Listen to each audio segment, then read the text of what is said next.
এবার রাজ্যের মুখ্যমন্ত্রী মমতা বন্দ্যোপাধ্যায় এবং তৃণমূলের সেকেন্ড ইন কমান্ড তথা ডায়মন্ড হারবারের সাংসদ অভিষেক বন্দ্যোপাধ্যায়ের প্রচেষ্টাতে মাধ্যমিক পরীক্ষায় বসতে পারল নদিয়ার শর্মিষ্ঠা প্রামাণিক। দত্তপুলি ইউনিয়ন গার্লস হাই স্কুলের ছাত্রী, ত্রুটিগত বিচ্যুতি, আর তাতেই মাধ্যমিকের অ্যাডমিট আসেনি, একটা বছর ল্যাপস হয়ে যাবে। আর সেই চিন্তায় রীতিমতো শোকায় কাতল হয়ে পড়েছিল তার পরিবার থেকে স্কুল কর্তৃপক্ষ। পড়াশোনায় মেধাবী, কিন্তু অ্যাডমিট কার্ড না আসায় রীতিমতো চিন্তিত ছিল সবাই। এরপর স্থানীয় প্রাক্তন বিধায়ক সমীর কুমার পোদ্দারের সঙ্গে কথাবার্তা এবং স্কুল কর্তৃপক্ষের বিশেষ ব্যবস্থা, সমস্ত কিছু মিলিয়ে ঘটনা জানানো হয় রাজ্যের মুখ্যমন্ত্রী এবং অভিষেক বন্দ্যোপাধ্যায়কে।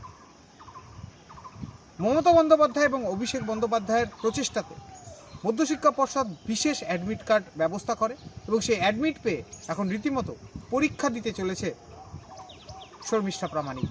পরিবারের পক্ষ থেকেও শর্মিষ্ঠাকে এই পাশে থেকে তাকে কঠিন লড়াই করতে সহযোগিতা করা হয়েছে। পরিবারের দাবি, রাজ্যের মুখ্যমন্ত্রী এবং অভিষেক বন্দ্যোপাধ্যায় যেভাবে তাদের পাশে দাঁড়িয়েছেন, তাদের মেয়ের যেভাবে পরীক্ষায় বসার সুযোগ করে দিয়েছেন, তাতে করে তারা যথেষ্টই খুশি।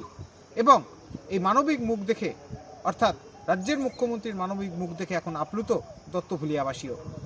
নমস্কার, আমি দত্তপুলি ইউনিয়ন একাডেমি ফর গার্লসের ভারপ্রাপ্ত প্রধান শিক্ষিকা। আগামীকাল থেকে মাধ্যমিক পরীক্ষা শুরু হচ্ছে। তো আমার স্কুলের একটি মেয়ের সমস্যা ছিল পরীক্ষাতে বসা নিয়ে। তো সেই সমস্যার সমাধান করতে আজ 3 দিন ধরে পর্ষদে আমি বসে অক্লান্ত পরিশ্রম করে সমাধান করতে পেরেছি। তার জন্য আমাকে যারা সহযোগিতা করেছেন তাদের মধ্যে প্রথম হলেন আমার বিদ্যালয়ের প্রেসিডেন্ট তথা রানাঘাট উত্তর পূর্ব কেন্দ্রের প্রাক্তন বিধায়ক শ্রী সমীর কুমার পোদ্দার মহাশয় এবং আমার প্রশাসনিক আধিকারিকরা, যাদেরকে আমি অসংখ্য ধন্যবাদ জানাবো। আমাকে সব রকম সহযোগিতা করেছেন। এবং সর্বোপরি ধন্যবাদ জানাবো আমার রাজ্যের মুখ্যমন্ত্রী মাননীয়া মমতা বন্দ্যোপাধ্যায় মহাশয়াকে ও অভিষেক ব্যানার্জি মহাশয়কে। আর আমার বিদ্যালয়ের প্রেসিডেন্ট আমাকে মেন্টালি সাপোর্ট থেকে শুরু করে প্রশাসনিক আধিকারিকদের সাথে কথা বলা, পর্ষদে কথা বলা, সব রকম সহযোগিতা করেছেন। তার জন্য বিদ্যালয়ের তরফ থেকে তাকে আমরা অসংখ্য ধন্যবাদ জানাই।